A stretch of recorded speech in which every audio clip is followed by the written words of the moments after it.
चलिए दोस्तों, तो अभी हम लोग वापस आ चुके हैं अपने चार्ट के ऊपर और अभी यहाँ पे हम लोग शिबा इनू कॉइन का आज देखेंगे शॉर्ट टर्म में जो है क्या संभावनाएं हो सकती है। पूरा एनालिसिस हम लोग करेंगे और फिर उसके हिसाब से जो है व्यू बनाएंगे, टारगेट, एंट्री, स्टॉप लॉस सब देखेंगे। देखिए जस्ट पीछे का जो चार्ट आप देखेंगे, जब मार्केट्स यहाँ पे था तो हमने यहाँ पे ये इसके आसपास था, तो हमने यहाँ पे जस्ट पिछले वीडियो में इसमें बताया था कि एक बार रिट्रेसमेंट यदि मार्केट करता है तो फिर ऊपर ब्रेकआउट हो सकता है। लेकिन ध्यान से आप देखेंगे तो यहाँ पे आप पाएंगे कि मार्केट जो है डब्ल्यू पैटर्न्स टाइप जो है बनाने की कोशिश किया और फिर मार्केट ऊपर गया और एक छोटा सा रिट्रेसमेंट भी ऊपर में किया हुआ है यहाँ पे। तो इसको आप यहाँ तक का जो है टारगेट्स भी था हम लोगों का कि यहाँ तक मार्केट एक बार एटलीस्ट टेस्ट कर सकता है।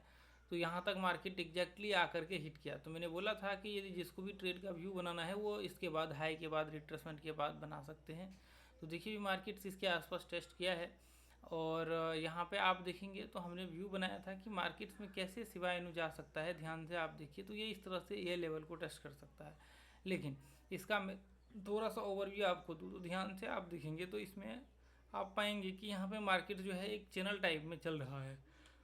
एक तो बड़े टाइम फ्रेम में चल रहा है, यहाँ पे आप ध्यान से देखेंगे तो एक तो बड़े टाइम फ्रेम में मार्केट इस तरह से चैनल में चल रहा है और दूसरा एक छोटे टाइम फ्रेम में भी चल रहा है, जो कि आपको यहाँ पे देखने को मिल रहा होगा। ये देखिए इसके अंदर मार्केट चल रहा है।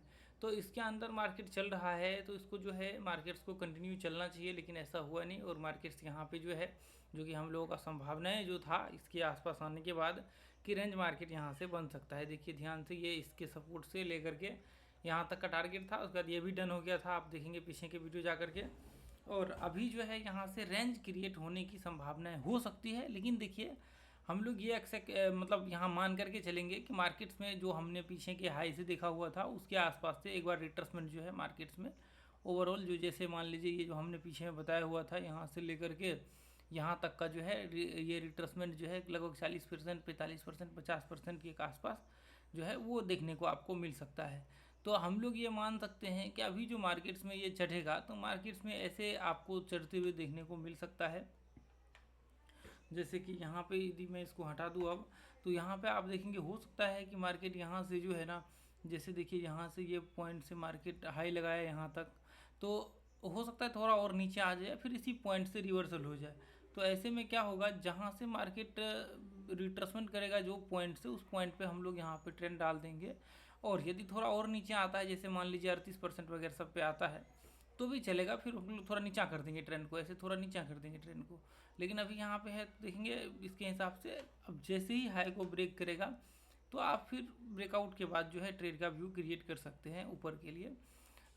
आप देखिए इसमें जब आप ट्रेड करेंगे तो फिर 1:1 का ट्रेड करिए, 1:1 से ज़्यादा का ट्रेड मत करिए यहाँ पे। यदि इससे ज़्यादा का करेंगे तो नुकसान होने के चांसेस ज़्यादा होगा ऊपर के साइड में, क्योंकि प्रेशर देखिए अभी भी सेलिंग की तरफ जो है आपको देखने को मिलेगा, क्योंकि मार्केट्स में गिरावट हो रही थी। और मार्केट्स का ये जो लेवल आपको दिख रहा है एक बड़े से लेवल, वो है रिट्रेसमेंट लेवल, जो बड़े टाइम फ्रेम का भी हमने दिखाया इस तरह से।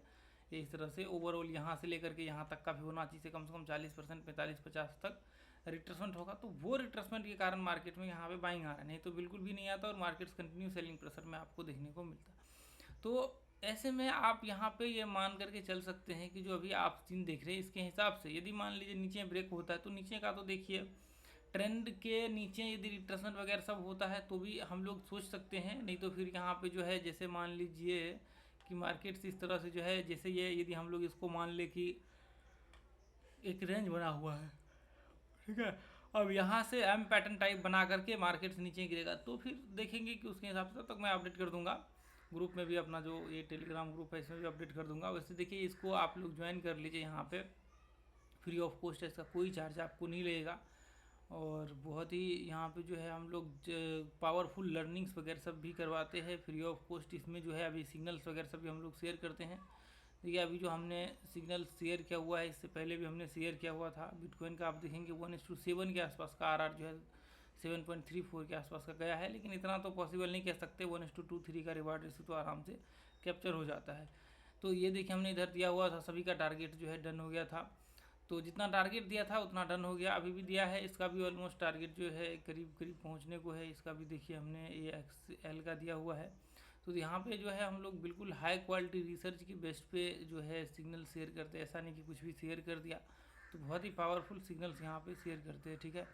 तो इसको जो है आप लोग इसको देखिए। इसके बाद देखिए ऊपर यदि ट्रेड करेंगे तो मैंने जैसे बताया कि आप जितना स्टॉप लॉस होगा उतना ही आपका टारगेट होना चाहिए, उससे ज़्यादा नहीं होना चाहिए। यदि उससे ज़्यादा होगा तो फिर आपको नुकसान होने की चांसेस ज़्यादा हो जाएगा।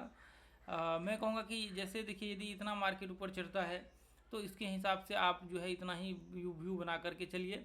और दूसरी बात ये रखिए कि आप 15 मिनट में देखिए कि आपको ट्रेड मिलता है तो आप 15 मिनट में करने की कोशिश करिए, ठीक है। 15 मिनट में ट्रेड करने की कोशिश करिए। मेरे ख्याल से इसका भी जो है AXLU कॉइन का भी टारगेट सीट हो गया, अभी हम लोग देख लेते हैं, ठीक है। तो इसको जो है आप ज्वाइन कर लीजिए। आज के लिए इतना ही रनिंग, इसको वॉच करिए, फिर नीचे का हम लोग देखते हैं क्या होता है, फिर मैं अपडेट करता हूँ अगले दिन। चलिए ठीक है, थैंक यू सो मच दोस्तों।